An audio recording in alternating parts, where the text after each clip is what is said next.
But today there was mass protests in Idlib. SubhanAllah, while the protests were taking place in support of Gaza, there was airstrikes and bombings that happened during the protest. But you mentioned war crimes. Are we being trained to accept what is abnormal to be normal? Now you try to make the people aware of this, you try to share it, all your social media accounts get shut down. And then you start to realize that the platform you're trying to use to make awareness is the same platforms that are controlled by the people that are oppressing you. You can't change the outcome of what's going to happen in Gaza, but you will not be asked about who won and who lost in Gaza. You will be asked about what did you do for the Ummah. What you are going to be questioned about is not these things. In the Day of Judgment, you won't be questioned about these things. You're going to be questioned about when you were put in that position, what did you do? Alhamdulillah Rabbil Alameen. Salatu wassalamu ala Sayyidina Muhammad wa ala alihi wa sahbihi ajma'in. Your brothers and sisters, Assalamu alaikum wa rahmatullahi ta'ala wa barakatuh, and welcome to Islamic OASIS Live. Brothers and sisters, subhanallah, yani the Muslim Ummah is being shaken from one direction to another, as we all are watching on our screens the bloodletting of the Muslims of Gaza, and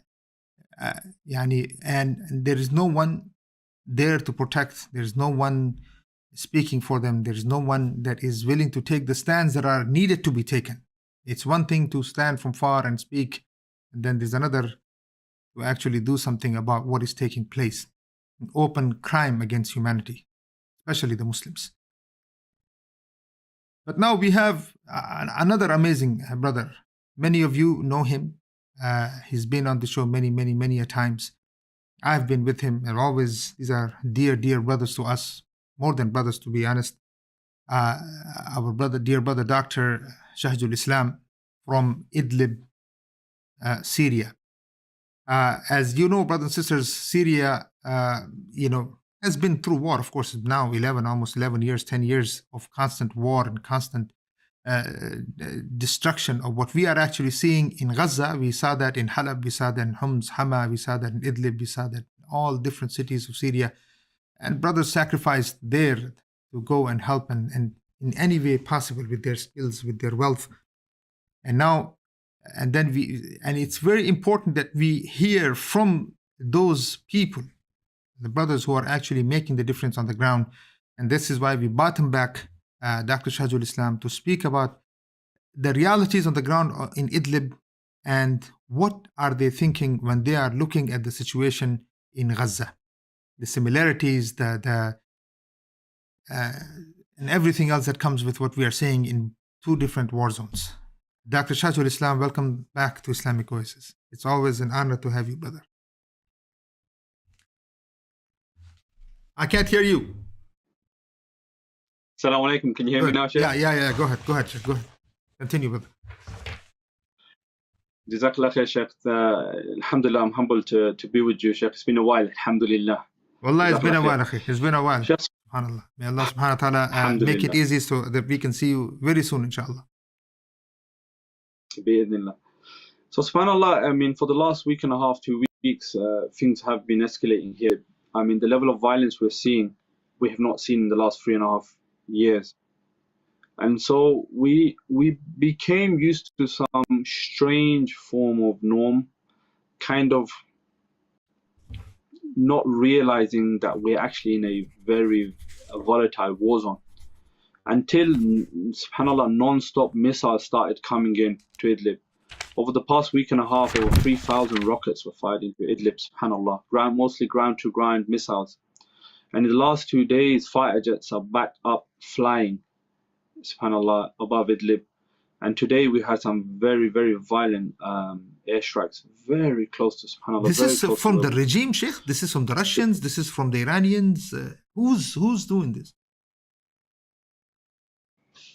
So what's happened is, if I put things into perspective, about a week ago, just over a week ago, 10 days ago, there was an attack that targeted a gathering of Assad soldiers in Homs. So it was a graduation ceremony for, So it was targeted by unmanned drones, and subhanAllah, it killed over 140 soldiers. These are military targets, legitimate targets, and injured over about 240 Assad regime soldiers. Now, these are the same soldiers that are torturing, raping our sisters in these secret prisons.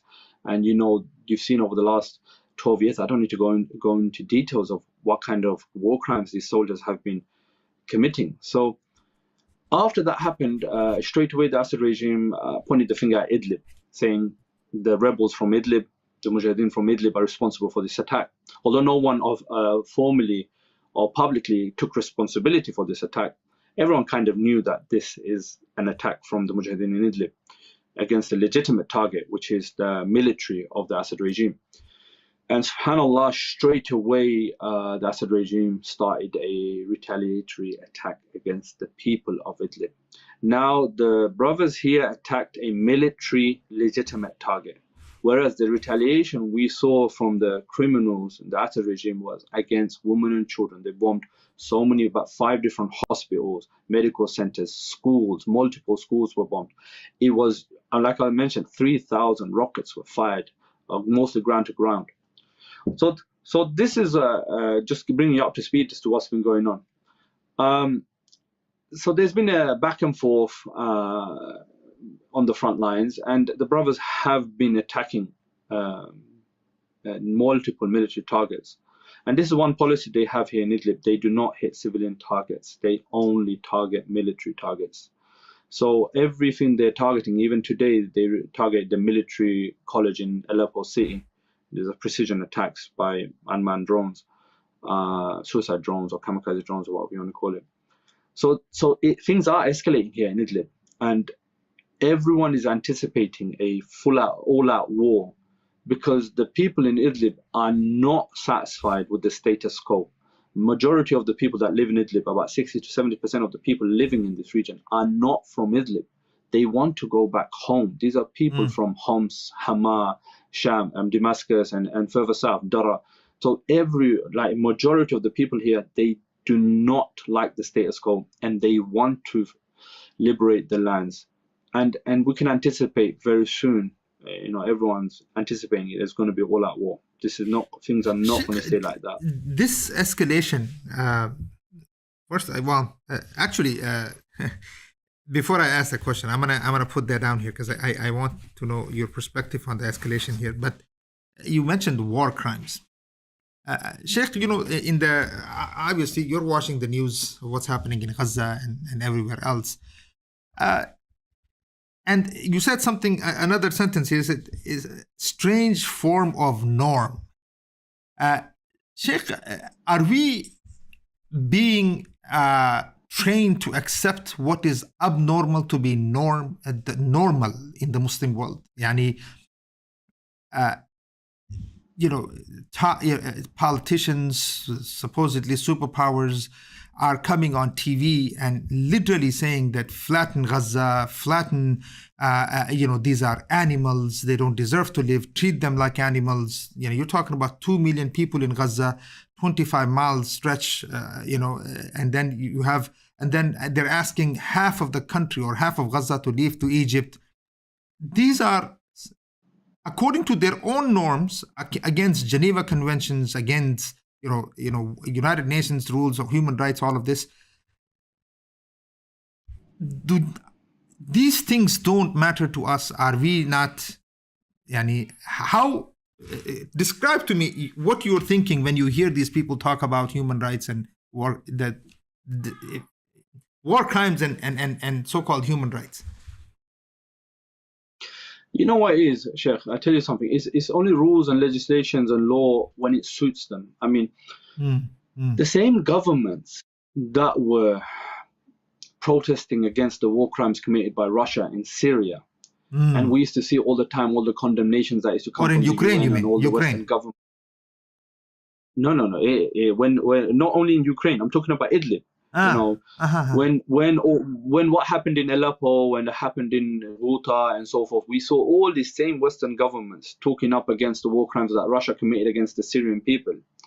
Even Israel many times condemned, and so many times the Israeli media used to reach out to me to go on Israeli channels, this I-24. They used to message me all the time. Come and talk to us about the war crimes Russia's committing, to make us aware we have 60% Muslim population living in Israel anyway. You got an audience, And a few times I'd done an interview with I-24. And then a lot of brothers started messaging me and said, Akhi, what are you doing? Why are you doing an interview with the Israeli channel? Now, subhanAllah, these same people that used to hold up some sort of moral compass and moral value are doing exactly the same, if not worse, than what Russia done to us here in Syria. So subhanAllah, then you start to realize that all of these disbelieving countries and states, they're all the same, really. They have no concept of human rights or international law. They will only use that card when it suits them, really. And now, subhanAllah, yesterday I saw, they made this order that everyone should move south in Gaza. Northern, they want northern, they want... before supposedly and we've ground seen this invasion. Before. So they say there's a humanitarian corridor, everyone use it, get out. And we've seen this. Russia does the exact same tactics here. All civilians leave the area. This is a military zone now. And everyone that tries to leave gets killed. And subhanAllah, it's a trap that they lay. And subhanAllah, yesterday, if you see the horrific images of about 50 to 80 people, or like the whole road of people trying to flee was bombed and people were massacred. Now, you try to make the people aware of this, you try to share it, all your social media accounts get shut down, and you can't even share it. And then you start to realize that the platform you're trying to use to make awareness is the same platforms that are controlled by the people that are oppressing you, that are killing you. And I've seen this myself many times where my social media accounts have been shut because I've shared the crimes that are happening here. And now our brothers and sisters in Gaza, they've been cut off from electric, water, food, internet, and all of the main activist social media pages are being closed and shut down. And the war crimes they're committing, subhanAllah, if you see the statistics, close to 2,000 people killed, over a third of them are children. 70% of the population whatever is you try to say, 14 years old, 14, 15 years old. So Sheikh, when I see this, I realize that actually really there is no such thing as international law and human rights. It's only when it suits them. Not against people like us as Muslims. Our blood doesn't mean anything. They say that their ground was invaded by Hamas and their civilians was killed. Okay, if we say for argument's sake that is correct, does it justify for them to go and kill all those children, women and children they're killing? Where is their moral compass? Reality is they don't have it. And the thing is, they see Muslims as less than human. And they're saying they're animals. You have to deal with them like animals. I mean, they're not hiding that fact. That's what they're saying. They are saying, look, they're animals, and they need to be crushed. And so now the question, Sheikh, is that seems to be a type of escalation that is taking place across the region. You have the bombing that took place in Turkey, and you had the situation with the cadets in Syria, in that area. Now the Gaza situation. Then I think the bombing of the Turkish drone something that was hit by the Yeah, Americans. America shot down a Turkish drone. Yeah. From out there where you are, Sheikh, when you are looking at Sham in general, from all the way from where you are, Idlib to to Al-Quds, what are you seeing, Sheikh? And of course, include Turkey in this, because obviously, Gaziantep is also Sham in many ways. He was taken away by the French. But what bird's eye view? What are you seeing? Jazakallah khair, Sheikh. One thing I want to touch on. I don't expect anything from the disbelievers or the disbelieving states or the American government or the French or the Russians. They're all the same. Let's be frank. I expected more. Exactly. But I expected more from the so-called Muslim governments, Muslim governments, or the Muslims of those countries, Egypt, Jordan,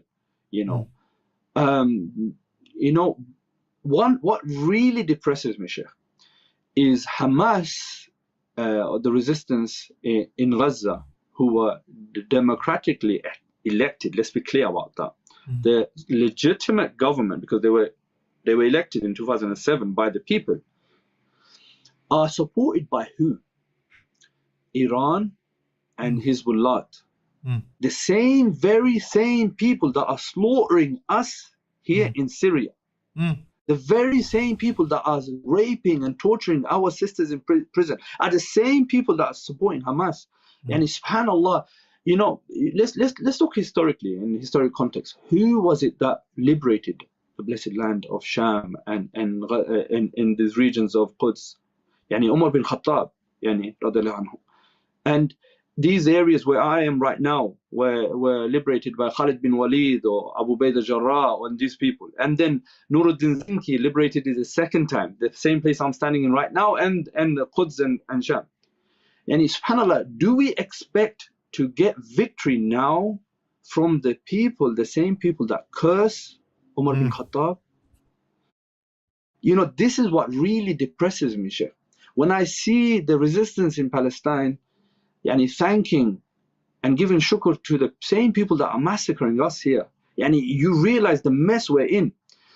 And then you come back to the reality that Allah does not change the situation of a people until they don't change the situation within themselves. You look at the average person that's going around and saying free, free Palestine and holding that Sykes-Picot flag, and you realize that the problem we have and the danger we're in, when we have been indoctrinated in such a bad way, we don't even realize what flag we're holding, that the unity of the Ummah and the Khilafah and the Shahada is just not there. That's worrying me, Sheikh. And that's what makes me really depressed. This is... so when we go... Sheikh, the thing I was saying, it's very... problematic because these guys, a lot of activists, obviously people are angry and they're frustrated about what they're seeing, but then you see that they are holding the flags that represent British interest. These are the flags that were given to them by, literally, as you mentioned, Sykes and Picot and things like this.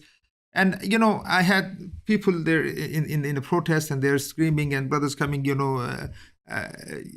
our leader is Muhammad Sallallahu Alaihi Wasallam, all of the, the slogans that people say in protest. And then I told the brother, I said, Akhi, you're talking about Muhammad Sallallahu Alaihi Wasallam being your leader, Qa'idna Muhammad, the whole. And then I said, but the flag, the liwa of the kuffar, but Qa'idna Muhammad? Do you understand what you're saying, Akhi? This is very... So a lot of people, Sheikh, don't understand. They don't, the ignorance is prevalent. Understanding the history is very rare. So if you can address this issue, Sheikh, look, a lot of people don't understand what happened. Even the context of your word usage, Hezbollah. There's a historical context there that you are using. Many people may not even understand what that means. So if you can kind of just give us the history of what has happened there. And unfortunately, I have to ask you this question. Do you think there is a game that we haven't understood yet, that is being planned in the region? Subhanallah, Sheikh. I think if we talk in a historic context, we sometimes have to look into ourselves and our nations to understand why Allah subhanahu wa ta'ala might be punishing us like this. Because in the end, all power is to Allah. Hardship comes from Allah, victory comes from Allah. Let's talk historically as to the creation of the Palestinian state. Subhanallah, you know, many of our viewers will know about the Arab revolt that took place, which was Arabs standing up against the Khilafah. Yes. Siding with the Brits to separate from the Khilafah, which led to the formation of the state of Palestine. Yes. SubhanAllah, and now we see this was over 100 years ago, and for over 100 years, the Muslim Ummah and our brothers and sisters living in this so-called state of Palestine have been humiliated because of the betrayal. We have to look at it, my brothers and sisters. So when I come back to that original point, we really have to question ourselves and looking within ourselves. Have we corrected ourselves? We want victory, and then we as a nation, as an ummah, go against the rules and laws of Allah, and then we expect victory. So my brothers and sisters, you know, if there's something that I had to say to you, what could you guys do to get victory to the ummah, is correct yourself first and foremost, correct your family, correct your society. Then we can think about having a form of victory. Historically, you know, this conflict between the Shia and Sunni, and in the recent months, subhanAllah, or years, it's been really ramping up. We're seeing in Yemen, subhanAllah, what happened with the Houthi. Houthi is a Shia movement, and they've caused havoc against the Sunni population. We're seeing in Syria what the Shia and the Alawite communities have done against the Muslims, the Sunni Muslims here. And we're seeing Iran as a power in the Middle East increasing. So a lot of people don't understand this because they don't really understand what the Shia movement is and how different it is from us Muslims, the Sunni population. And really, when you see now what's happening in Gaza, and this is what really worries me, because most people don't actually understand what is behind all of this. What is the feelings inside Syria where you are, Sheikh, when they are seeing that the people of Gaza thanking Hezbollah? And you know, I'll give you an example. When I gave a khutbah yesterday, I was talking about the Muslim armies, and you know, what is it that you're sitting and watching while the open bloodletting of the Muslims happening. And I mentioned, when I was mentioning armies, and I also accidentally even mentioned the Syrian army. And then, subhanAllah, I forgot that I did that. And then somebody came to me, because I was talking about armies, and I said, all these armies that sit there and watch the Muslims slaughter. After the khutbah was over, one brother from Syria came to me and he said, brother, I just wanted to ask you, I don't know if you meant it that way, but you were talking about the armies, we understand, but you also mentioned Syrian army, which slaughtered 2 million of us. You know, something close to that number, maybe, you know, that many people have been killed in Syria. I said, no, brother, I meant the brothers who are sincere, who were there in Syria. So, what is the feeling when you are there? Is it betrayal? Is it confusion? Is it frustration? What's the thoughts going through the minds of the Muslims in Syria, Sheikh? SubhanAllah, this is Jazakallah khair. It's a very good point you touched on regarding the Syrian army. And a lot of people don't understand the dynamics. So I'm just going to, if you can allow me, Sheikh, to just in a minute to explain to our viewers the dynamics in Syria. You have to understand, historically, the blessed land of Sham extended, incorporated Syria, Jordan, Palestine, and parts of Turkey. That was Sham. But when it was divided up by Sykes and Picot, they literally drew up lines. And strategically, when they exited, they've put the minority in power, which is the Alawite, to oppress and keep the Sunnis under lock. So right now we have a Muslim majority, Sunni majority country which has been for the last 60 years, or was until the revolution, run by an Alawite community, which makes up about 5-10% of the population in Syria, strengthened by Iran and Hezbollah, which is from Lebanon. So this is the dynamics behind it. Now, alhamdulillah, in Idlib, we have a gathering of Sunni Muslims. We have rebels or mujahideen or brothers that are gathering and training and preparing, and the biggest group in these regions is called Hayat Tahrir al-Sham. And if you understand the meaning of this name that they've taken, is a group to liberate Sham, you know. So they have a vision, and now that vision is unified against every fighting group has unified under that now. So they have this unified vision to bring back what was Sham. We don't, and the people here don't recognize the borders that was drawn by Sykes-Picot. You know, Sham is the land of Sham, which incorporates not only Syria, it's also Jordan and Palestine, all of that historic region, which was a part of the Khilafah. So, for example, today there was mass protests in Idlib. SubhanAllah, while the protests were taking place in support of Gaza, there was airstrikes and bombings that happened during the protest. So it caused havoc and panic. But you will see the images of the protest. But there's one thing I noticed in the protest, Sheikh, which I think is a struggle of identity amongst the people here also, because they have the flag. I've seen it in the protest. I'll send it to you later, Sheikh, of Palestine, yeah. But they've put the La ilaha illallah, the Shahada, inside it to try to make it, you know, try to make that conversion. So they try to make it Islamic, you know. So there's definitely that step of trying to come to some sort of middle ground, which of course is not really, it's not really there. But alhamdulillah, we definitely see a transition here in Idlib where a lot more of the Shahada flag is going up, and everywhere we're seeing Shahada flag. So I think people are slowly starting to realize that the unity of the Ummah is under one unified flag, not under the flags that were dictated by the French government and the British government. Sheikh, you just mentioned the French government. I don't know if you know, they've banned any type of protest or rallies that will say anything against Israel has been banned in France. Germany is not allowing it. You know, I don't know what they'll do here if this situation escalates in the region, in the United States.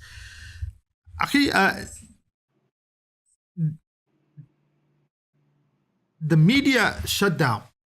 Let's talk about, I guess,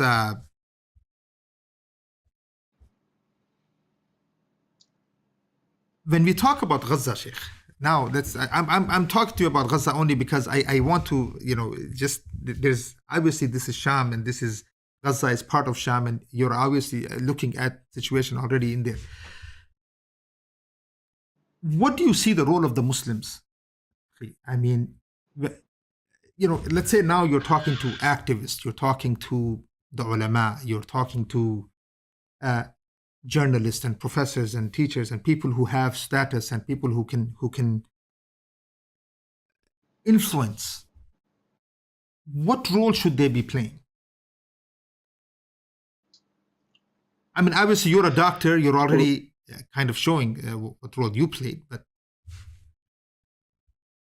Sheikh, you know, it's a very difficult question because Gaza has been under some severe blockade for so many years. But even though it's been under blockade, Allah subhanahu wa ta'ala has allowed us to be able to get help across to them.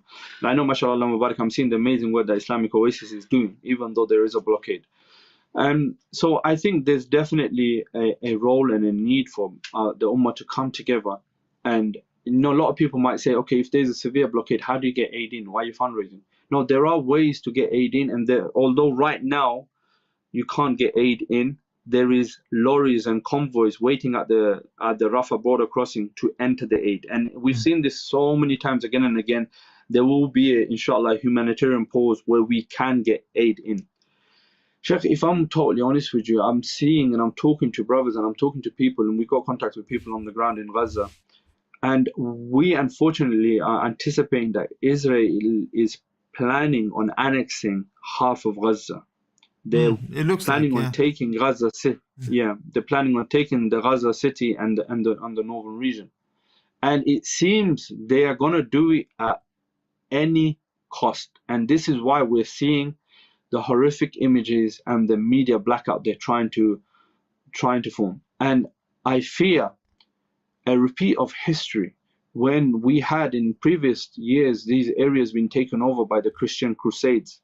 We saw how much Muslim blood was running on the rivers and the floors and everything. There was a total massacre. And the problem is our ummah doesn't study history to realize that history repeats itself. When the Christian Crusades entered these blessed land, they slaughtered, massacred, raped the ummah like you can't imagine. And people forget that. And I fear that the same thing is about to happen right now, because we are seeing how mercilessly Israel, being supported by Britain and America and France, all its government, is carrying out these massacres, and now they're going for a full media blackout. So we have an obligation and a duty to make awareness of the crimes that are happening, that we might be able to convince more people what the difference between right and wrong. I'm actually having dialogue with Israelis. There's some, not Israelis, sorry, Jewish. There's some Jewish people that are in contact with me, and I'm having dialogue with them, because it is an obligation upon us for us to make Jews realize that the Zionists and the state of Zionists actually goes against their own religion and goes against their own principles and everything. So we all have to become advocates for the struggle of our brothers and sisters in Gaza. The worst thing we can do is bow down to this media blackout and go silent. We can't go silent. We have to raise our voice. But ultimately, Sheikh, I'll go back to the first thing I said. We really have to look at ourselves and question ourselves and ask ourselves, what am I doing? What sins am I committing that Allah is humiliating? Because it is Allah that's humiliating us, not the enemy. Don't give the enemy more power than it deserves. All power is with Allah. And if we're not seeing the victory, then that means there's something wrong within us, and there's something wrong within our communities, there's something wrong within the ummah. So it is our obligation to correct the mistakes of the ummah and correct our brothers and sisters and correct our families. Then inshallah we will see the victory coming, not only for Gaza, but for the whole ummah, inshallah. So I say, my brothers and sisters, get with the Islamic community, get with the brothers and sisters that are actually working for good, correct ourselves, correct the ummah, and the victory will come from Allah, because Allah is the one that gives victory. So this is the main thing I would say, Sheikh. It's a difficult situation, but we can't be oblivious to it. We have to ultimately go back to Allah, and that's where the victory comes from, inshallah. Inshallah, Ya Rab. You know, there is a statement of Umar al-Khattab when there was an earthquake in Medina, and then he got up and he gave a khutbah saying that if another one happens, I'm leaving you, because there is something going on here, and because these things only happen when sin becomes common. And so I agree, Sheikh, there is something that is going on, because the earthquakes are happening, the floods that are happening, and man, now so there's two ways to look at this, Sheikh. One is that there is Allah subhanahu wa ta'ala has his own way of waking this ummah, right? Whether it's through tragedies sometimes, whether to kind of remind the ummah that you have an obligation, you have an objective, that this ummah is supposed to be there with a purpose. It's not just there to live and die just like animals. Sheikh,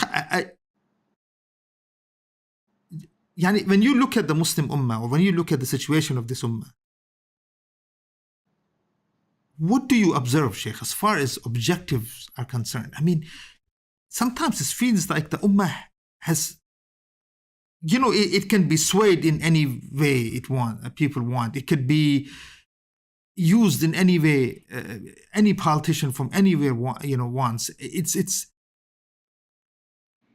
Why do you think that is, Sheikh? Why do you think that there's sense of objectivelessness, there is purposelessness, there is in this ummah a despair that you're seeing? Why do you see that? Or do you see that, or am I the only one? I'm seeing that, subhanAllah, no matter what happens to us, at the end of the day, all of our efforts in some way get utilized by the West, because we don't have leadership that has serious, clear objectives. Yeah, wallahi, Sheikh, I do notice it. Jazakallah khair. Over the past 20 years, there's been a big change in, I tell you what, in the leadership in our communities. I remember when I went to uni and I got, alhamdulillah, influenced in the right way by the good brothers around me. And when I started practicing in about 2004, the amount of Islamic speakers and talks and lectures I could listen to, there's no way you could have access to this kind of thing now. So over the years, what's happened is there's been a big pressure on anyone that's been speaking the haqq to be silenced. In the UK, what they started doing, they started putting anti-social orders on some of the speakers. It's like they silence them. They're not allowed to speak publicly. They're not allowed to give khutbahs. And then they start promoting people that are totally leading people astray. The ummah is, right now, I see as lost sheep. Without proper leaders, without someone to guide them, and when we get people speaking the haqq, they're very quickly silenced. So I think we all have an obligation to hold our community leaders to account when we have people in our community not speaking the truth, not guiding people the right way. It is obligation amongst the youth mostly, and the younger generation to really correct the elders. I think we have to be careful of this. When I was in the UK before I left in 2016 permanently. Alhamdulillah, I came here first in 2012, went back to the UK, and then permanently moved here in 2016. Before I left the UK, I'll be honest with you, Sheikh, I started isolating myself because I realized the society that was around me, the so-called Muslim Brotherhood or the Islamic community, it was lost, and it was actually guiding me a path which was making me chase the dunya more than actually fulfilling my objective of trying to be there for the ummah and help the ummah. And that kind of action was discouraged. And this is the problem we have here. We have a problem where we have people that are being promoted, especially on social media. You look at the people with the huge following. It's not people like me and you, Sheikh. It's not people that are calling. We must be doing something good.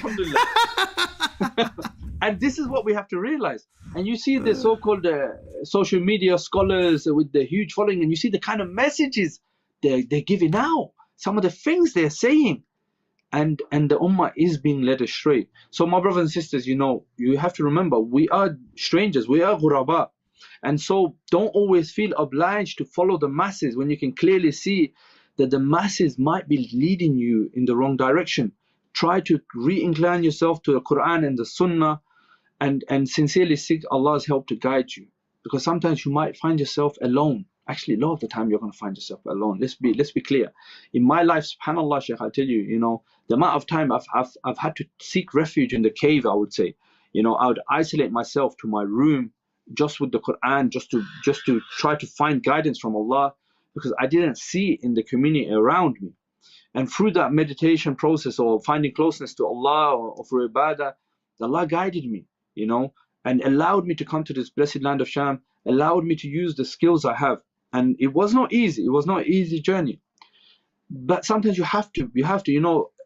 I went to medical college, and we had the biggest Islamic society in our medical college.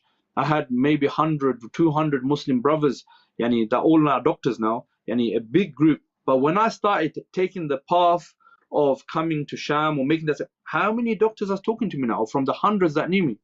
Wala wahid, not even a single one. Why? So sometimes, my brothers and sisters, you have to realize, if you want to be that person that is really going to do something to help the ummah, you might be isolated. People around you might make you feel like you're the odd one out. You're gone the wrong. This doesn't matter. And sometimes you have to take that. You have to take that road to make a difference for the ummah. Don't always feel like you have to follow the trend. For example, I just give this ridiculous example, but it's an example of the hype of Khabib and this UFC. Alhamdulillah, he stopped the UFC now. Alhamdulillah, I'm happy for him. But he's doing a haram sport and a haram act, and we had so-called social media scholars, these people giving fatwas and so forth, wearing this Khabib hat and celebrating his victories and so forth. This is just an example. We can all clearly know that this is a haram sport with haram. But then we had these people, although it was trending at the time, it doesn't mean you have to follow it. Even if you're the one guy that stands up and says, no, that's not correct. You have to do what's right. And so, my brothers and sisters, if you're going to make a difference, sometimes you're going to have to go against the tide. You're going to have to go against the community. But you have to do the right thing. Don't ever be pressured. When you know in your heart and you know it's not the right thing, don't be pressured to follow it. And now we're facing that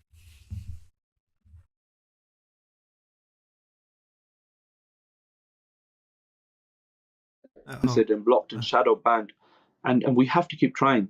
We have to get the word out. Don't fear that, oh my God, my social media page is going to get closed, so I should be quiet now. No, it's an obligation upon us to keep making awareness, to engage people of the opposite opinion, talk to people, call people out, with wisdom and in a wise way, not to put ourselves in danger at the same time. Let me ask you a question, which may be a bit controversial, I'm sure. But look, you were saying that you're having dialogues with, obviously the regular Jews. Obviously, I'm sure that we have people come and they ask what, I had a discussion yesterday over this with even somebody who was not Muslim. And, obviously people are seeing the killing and things like this. But Sheikh, let me ask you, when it comes to Hezbollah, what do you think is happening in their mind as far as what they have been taught? Yani, Sheikh, what do you think they're thinking? They're liberating Sham? If you were to, there must be something that they are encouraged about, and that they're saying that, look, you know what I'm asking. So there's a couple ways to looking at this, and then you can comment on this. I guess politically, it could be that the West is trying very hard to maybe create a regional power, which is Iran, and trying to give them as much hype as possible, things like that. That could be one thing. Second, there could be that because Hezbollah is just Hezbollah is doing a lot of talking. There's nothing happening. It's just a lot of talking going on, and even I heard even the so-called missiles that were actually shot from them, they were actually shot in no man's land, and it was like one of those things where it's considered to be controversial area where no one is actually there, so they just attack there. And so it doesn't look like even they really want this war to escalate beyond where it is already. And then there's a lot going on. But if you were talking to one of them in a dialogue, what would you have to say to them? Sheikh, you have to understand one thing with Hassan Nasrallah and his movement and the Shia. Of course, it's all put together by the West. I understand that, but I'm talking about the average person in Hezbollah. Okay, what we know about them, because these are the same fighters that fight on the front lines of Idlib. This is we call them Hizb Shaitan or Hezbollah. Okay, I will never call them Hezbollah, because Hezbollah is the army of Allah. Yeah, and they're not that. They are people that fight with their Aqidah, Sheikh.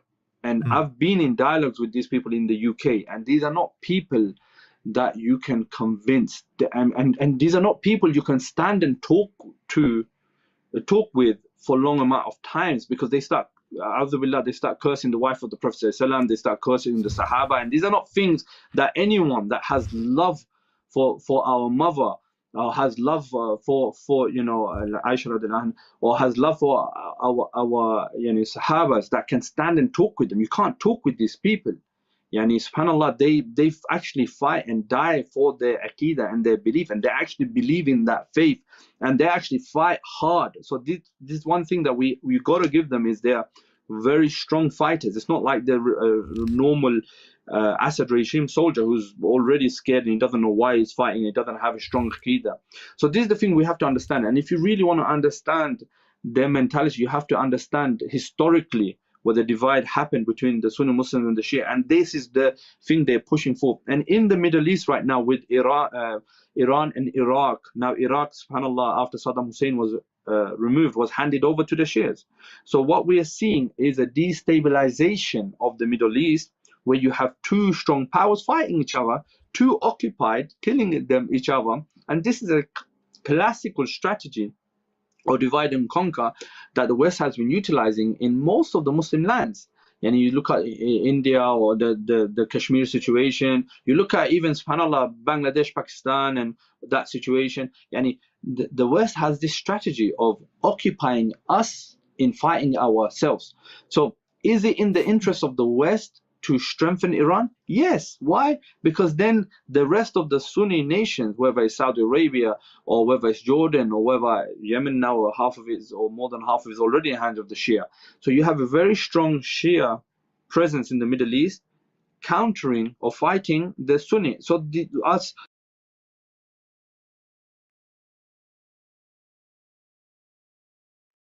walk over us because we've already killed us by fighting each other. And this is the thing, my brothers and sisters, that they're not understanding the dynamics. We are being played like as a chess game, and you don't understand this. For example, Sheikh, you mentioned about the situation with Turkey and America in the northern parts of Syria. Now we are seeing a situation where the PKK was used to remove ISIS, and you saw that, and America just comes and takes the oil. Where so there's some long game happening where America could no way come in and take the Syrian government out, because Syrian government is still a legitimate government and America can't invade a legitimate government.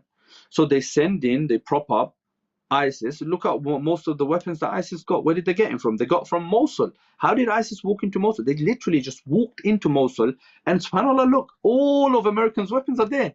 Those same weapons that ISIS used from Mosul to go and take most of Syria, it was all American weapons that were left for ISIS in Mosul.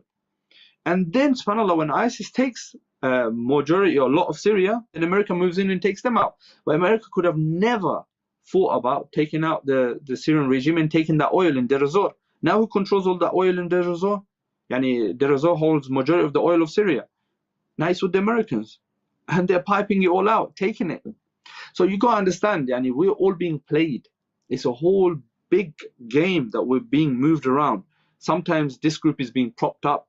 Sometimes this group is being given legitimacy, but it has another motive. Now we're seeing in Idlib somewhat legitimacy slowly moving in for the groups that are here in Idlib. Why? What does that mean? Where is it going? There is a lot of change happening here in Idlib, So we have to understand this, my brothers and sisters. Ultimately, if our objective in this life is to see victory to the Ummah, that victory is with Allah, and we can't change that. Our objective, and this is what all the years I've been here, I ultimately realized. When I first came here, I was on this hype that, we're going to get victory and we're going to liberate Sham and we're going to be in Al-Quds and so forth. But now, I just want to get safely to my grave, Sheikh. I realize the reality is the victory is from Allah, and I cannot make that happen. Only Allah can make that happen. My victory is success in the hereafter. So now I'm calculating my every step and every day to make sure I've done enough to get the ultimate success and the ultimate victory, which is an individual one in the hereafter. Because there's so many powers at play and so many things happening that makes no sense. People you thought were loyal and your sincere brothers, suddenly you see them living in the West now. They left the front line. People just changing. I'm just giving you a general. This happens, and we've seen this. Look at Chechnya, for example. This Kadyrov or whatever he is, the leader of Chechnya. Who was he to begin with? He was one of the people opposing and going against, subhanallah, the Russians. Look at Somalia. You had the issue with the leadership of Islamic courts, and then suddenly now they're on the side of the African Union. So my brothers and sisters, you realize that, subhanallah, people change. Money changes people. Influence changes people. Bribery changes people.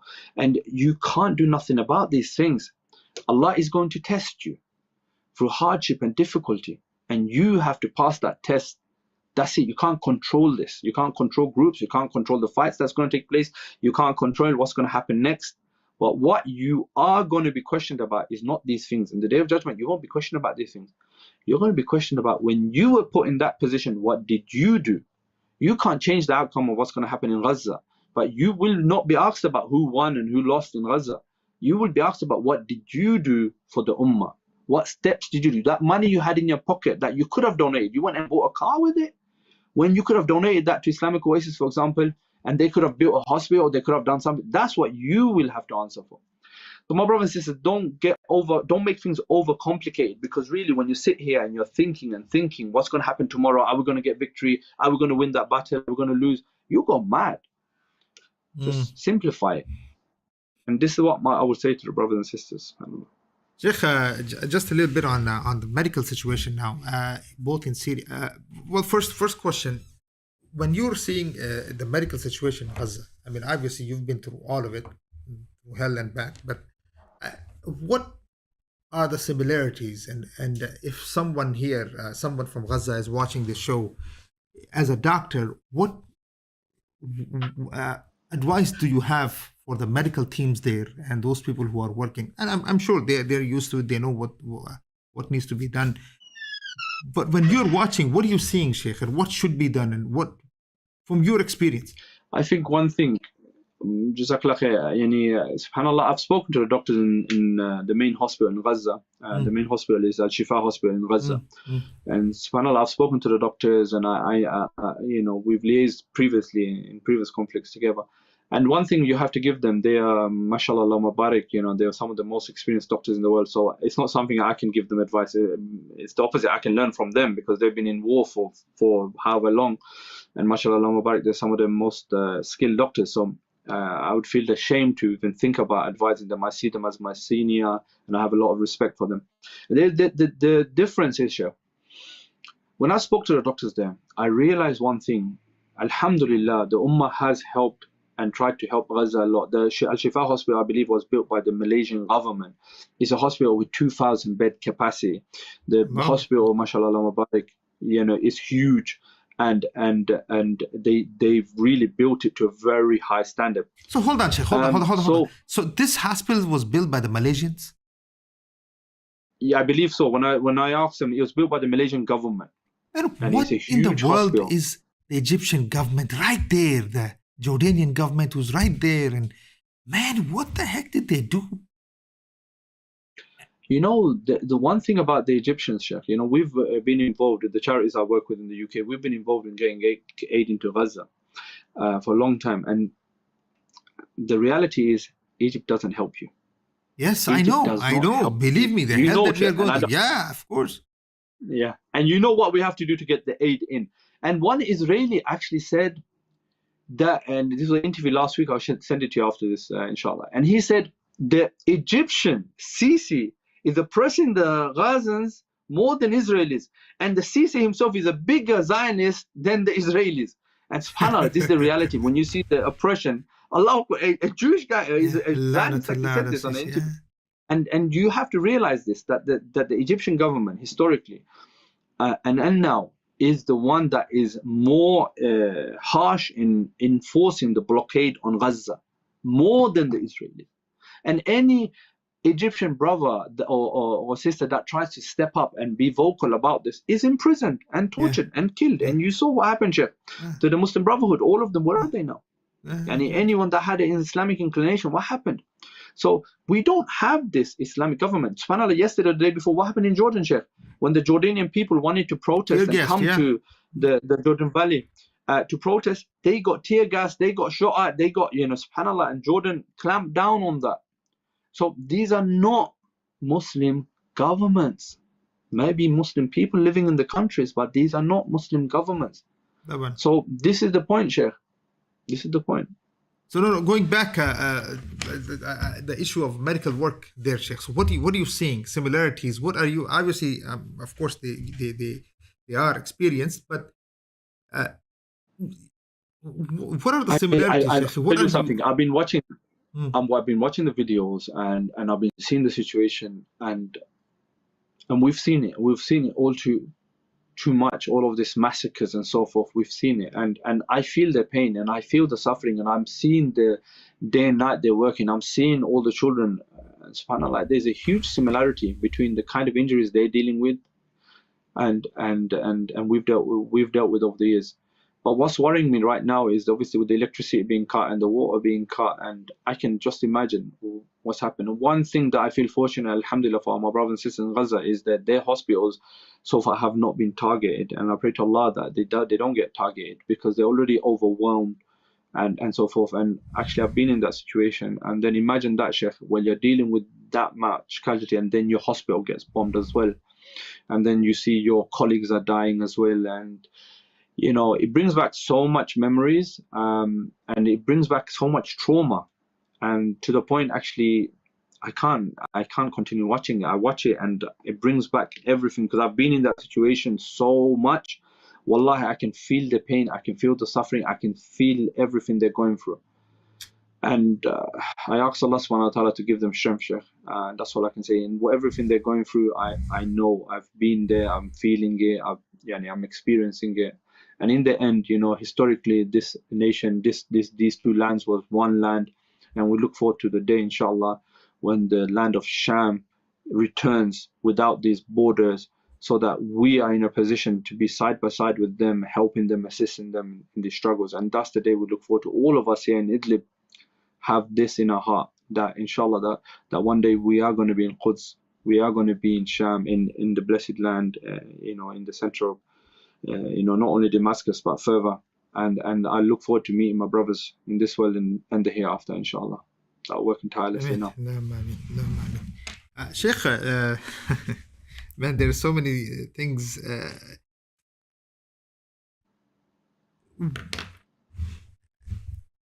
You know, when you look, man, when you say that, look, now I'm just worried about just myself, and you know, that I just want to go to my grave.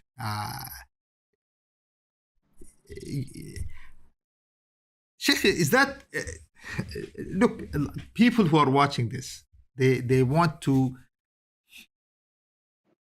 look. You're saying that you want to pray in Masjid al-Aqsa. At the same time, I know you're tired of deception. How do these two things meet, man? I mean, Jazakallah khair.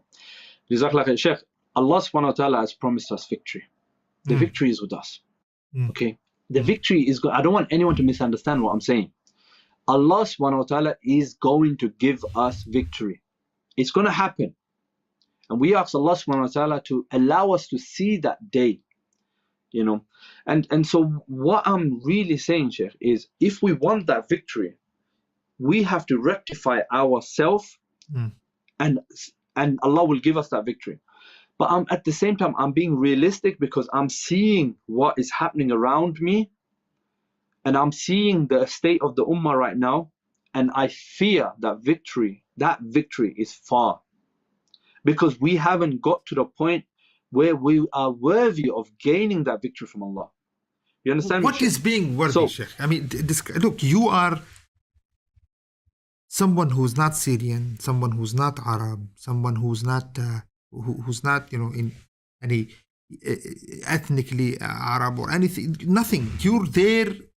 You left your place of birth. You left your family. You have your family with you, but and even they are struggling and they're sacrificing this. Sheikh, what is the requirement of victory here? I mean, we have brothers like you, and they're examples for us. I mean, to be honest, a lot of young brothers and sisters, they are looking at you, you're looking at your family and saying, man, I wish I could do what this brother is doing. You know, what is the ingredients that you want? When we are out here, I'm looking at you as the ingredient. I see the ingredients in you. I'm looking at the brothers around you and I see the ingredients in them. And then you're also saying it's not enough. You know, and I'm not trying to, you know, put you in, you know, and I know you're not that type of brother, but Sheikh, you know, I'm seeing so many brothers and sisters being slaughtered in Gaza.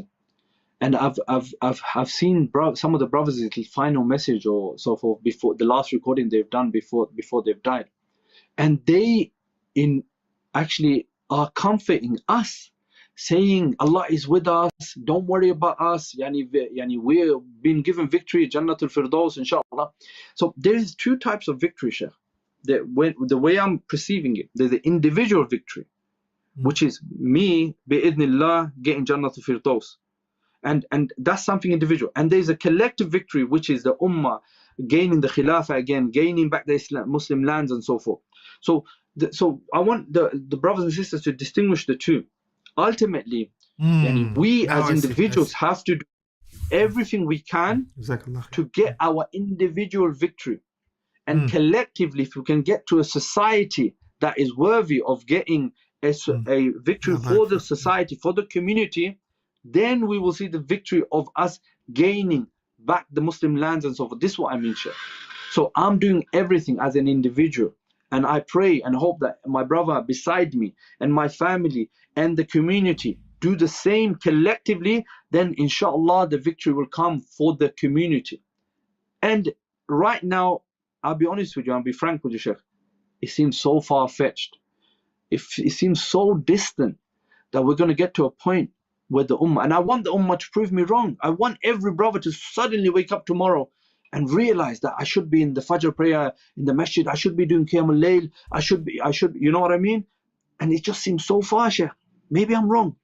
But you're in the West, Sheikh. You're telling me when I speak to you that you got a church, you got a masjid where there's a female who's the imam of the masjid. You got a masjid which is allowing gays to get married and so forth. Yani, I'm just picturing this. This is the Muslim Ummah we're talking about. How far have we gone from the Haqq? You know what I mean, Sheikh? This is what my concern is, worries. All of us should return to Allah collectively so that Allah subhanahu wa ta'ala gives us victory, the bigger victory in this world, which is freeing of the Muslim lands, victory for Gaza, us seeing Masjid al-Aqsa and praying. You know what I mean, Sheikh? No. But if that doesn't happen, what is your assessment of the naivety of the Muslims, Sheikh? And do you see that the Muslims are very naive?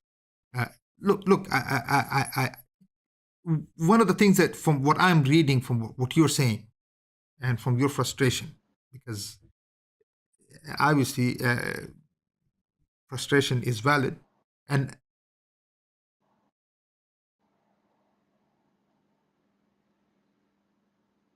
is there a certain type of naivety in the Muslims that that we continue to be, look, there's a lot of good people out there, right? There's a lot of good people out there.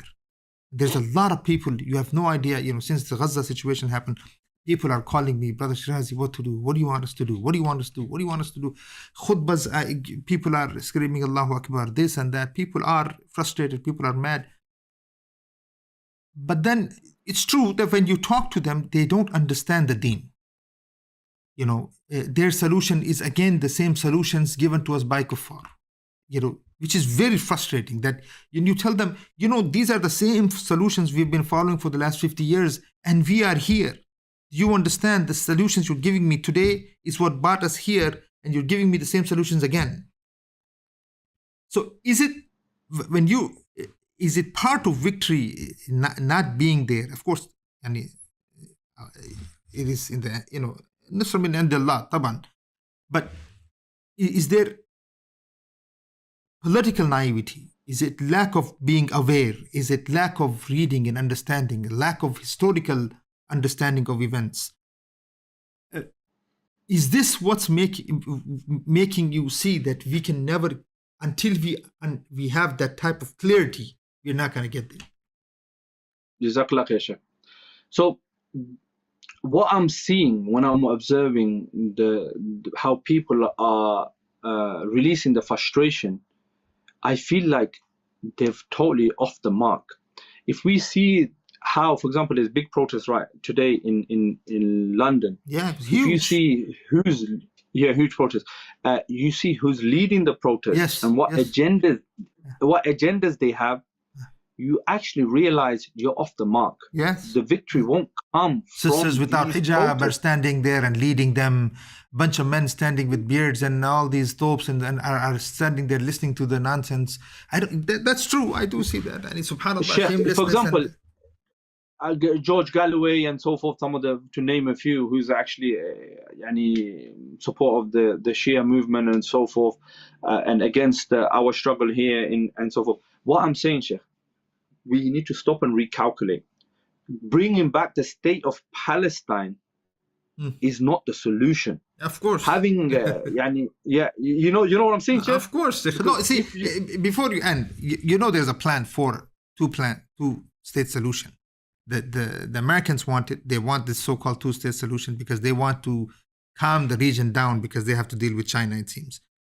So, and then the Palestinians in more than one way, they'll be very happy thinking that, oh, finally we have a state which was carved out from their own land and given it to them. So, but they don't see that. I mean, a lot of the Palestinian youth that you speak to, they have no clue what actually even happened. Why are they even the state of affairs of today? They don't understand at all what the history is. Nobody taught them. Nobody. If you ask them what Sykes and Picot, they have no clue. They don't know what happened in 1948. They don't know when they lost the Khilafah in 924 and how this so-called situation even happened where we are. But go back to what you're saying. That who's leading these things? So the best outcome for these movements right now is 1948 or pre-1948. Yeah, 1967. Yeah. They want the 1967 map or 1948 map. It's not the solution. If you want the solution, go back to 1917. Balfour Treaty. Yes. What happened in the Balfour Treaty? You want to go back to the Islamic era of Sham, but no one's calling for that. So you have a problem now, where everyone is uprising with the Sykes-Picot flag, and they want to go back to the status quo that was formed by the French and the Brits. Your objective is wrong. My brothers and sisters, wake up. Your objective is wrong. And this thing, and I know a lot of brothers and sisters would criticize me, and really, I don't mean no disrespect. I just want you to study history and realize that we will not get victory by going back to the plan of Sykes and Picot. That's not our victory. Britain and France dictating that for us is not our benchmark.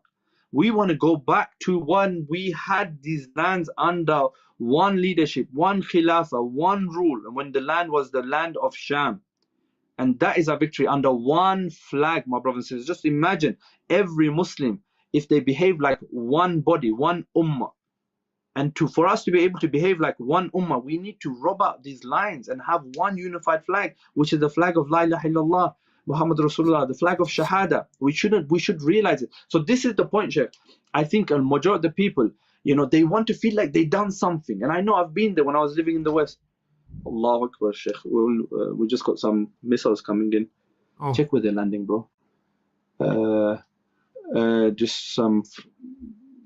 I'll continue, inshallah. Just find out where they're bombing, bro. So, I was saying, Sheikh, we need to understand... Is this inside Idlib, Sheikh? Where? Close to you guys? Yeah, I'm in Idlib city right now, and I don't know if they're most probably bombing the village next to us, which is Sarmin. Just check where they're bombing, bro.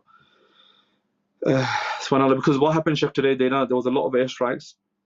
Then the brothers retaliated quite hard and they hit the military college in Aleppo city, which is a far distance. So now what we're seeing, alhamdulillah, brothers over the last 3 years have advanced the weaponry. So now they're able to hit very far into the regime territories and with precision. So that's actually quite, you could say, kind of terrified the regime, which they're already weak. Alhamdulillah, they're weak because Russia's not really helping them much. Iran is occupied. Alhamdulillah, I ask Allah to give us victory, and more importantly than that, I ask Allah subhanahu wa ta'ala to put us on the right path, because victory with the wrong people doesn't lead to the right outcome, Sheikh.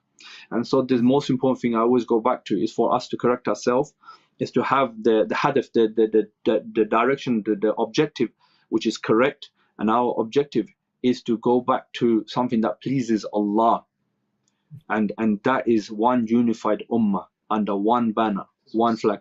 Where? This was Israel hitting the Nizam. Okay, subhanAllah, the brother's telling me what we just heard was Israel bombing the Nizam. Yeah, that's a chaos. Different game going on, Sheikh. They're bombing them in Aleppo? I heard the other day too that they hit the airport. The Jews, they actually hit the airport. They just bombed the airport again. So it's Israel hitting Iranian targets The same Iranians that are bombing us. It's chaos, wallah. Here, at least we can watch and have some popcorn. You know, Sheikh, sometimes you don't know what to laugh or to cry. Hasbunallah wa ni'mal wakeel, Sheikh. So if we could hear it that strong from here, so they've bombed them quite hard. They must have bombed them in the Aleppo international airport. Yeah, that's what I heard. That they did the same thing yesterday too. I heard. Yeah. Man, it must be. You must be in the. Final last few seconds, please. Yani, how does this psychologically, and when you, if you were to write a book, man, what would be the cover? What would be the cover of that book? And if you, it'd be a picture of me and you together in Idlib, huh?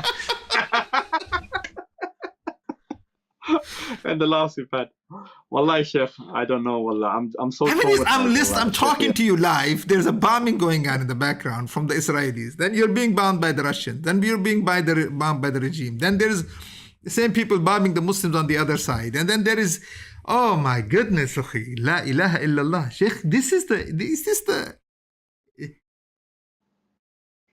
You know what, Sheikh? I just look forward to me and you in Jannatul Firdaus looking back at this day, Sheikh. I'm telling you, Sheikh, I've got to myself to a psychological position where I'm reading about Jannatul Firdaus and I'm studying about the hereafter, and really this is my passion, my drive, and that's what keeps me going, because it's so hard to continue doing what you're doing, Sheikh.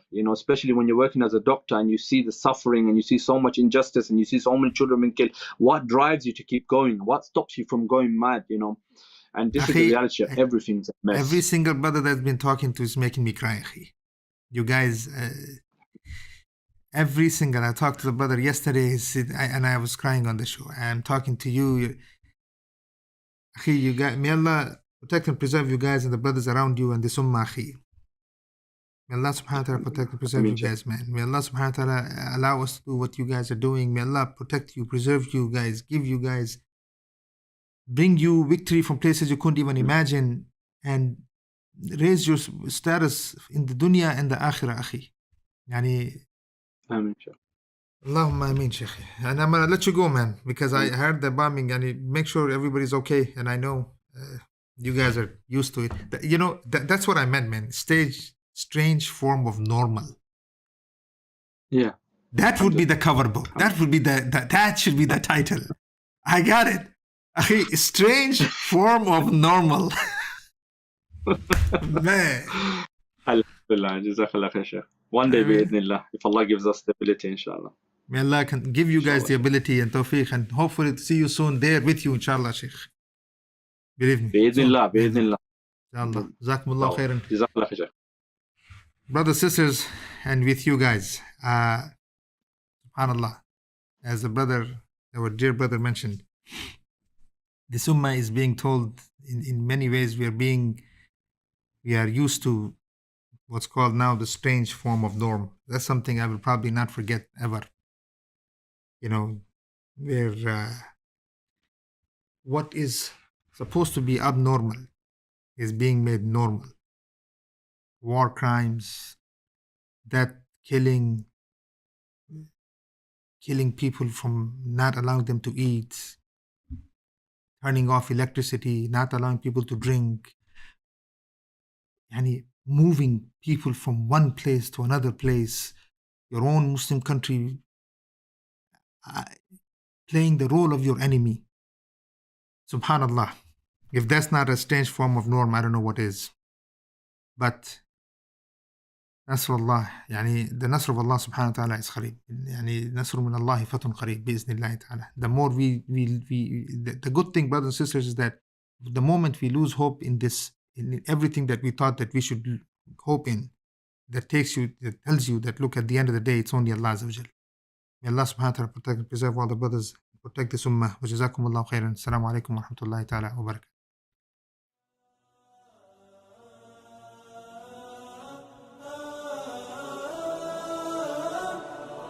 لا لن يطول الظلام ديننا لن يضام نحن جيل همام نحن فينا عمر لا لا لا لن يطول الظلام ديننا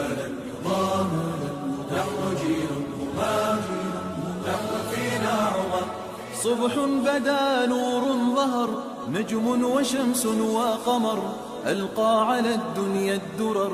هذا عمر، هذا عمر، كل البرايا تنتظر أيامه البيض الغرر كي تستفيد من العبر.